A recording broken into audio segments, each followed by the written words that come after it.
मनोज जरांगे पाटील यांनी कधी काळी काँग्रेसमध्ये काम केलं होतं। काँग्रेस युवक जिल्हा अध्यक्ष ह्या पदावर जरांगे पाटील यांनी काम केलं होतं।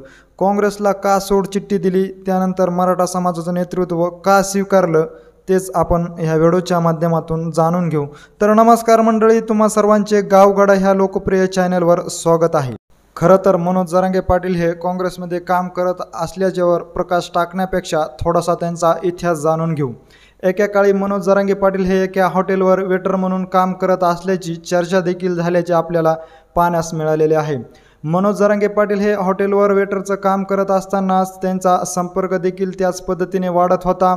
जालना, अंबडसह गोदापट्ट्यामध्ये देखील त्यांचा हळूहळू संपर्क वाढत असल्यामुळे ते अनेकांच्या सुखदुःख असो किंवा लग्न समारंभाचा कार्यक्रम असो यामध्ये नेहमी सहभागी होताना पाहण्यास मिळत होते। आणि त्यांचा वाढता संपर्क पाहूनच काँग्रेस युवक आघाडीने त्यांना काँग्रेस युवक जिल्हा अध्यक्षपद हे बहाल केले। त्यानंतर मनोज जरांगे पाटील यांनी काँग्रेसमध्ये काम करण्याचं सुरू केलं होतं। अनेक दिवस मनोज जरांगे पाटील हे काँग्रेस युवक जिल्हा अध्यक्षपदावर काम करत होते आणि त्याच वेळेस म्हणजे वर्ष 2003 मध्ये असं काहीसं प्रकरण घडलं, ते म्हणजे जेम्स लेन प्रकरण हे पुणे ह्या ठिकाणी घडलं होतं।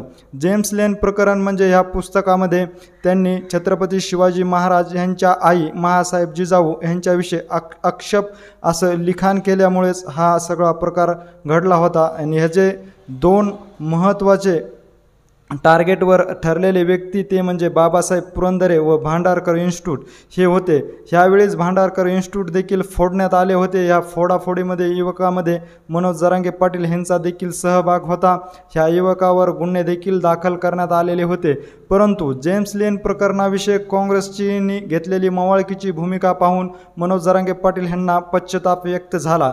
त्यानंतर मनोज जरांगे पाटील यांनी काँग्रेसला सोडचिठ्ठी दिली आणि मनोज जरांगे पाटील यांनी शुभा संघटना काढून त्या माध्यमातून काम चालू केलं। ह्या कारणास्तवच मनोज जरांगे पाटील यांनी काँग्रेसला सोडचिठ्ठी दिल्याचा त्यांचा थोडक्यातला हा इतिहास आहे।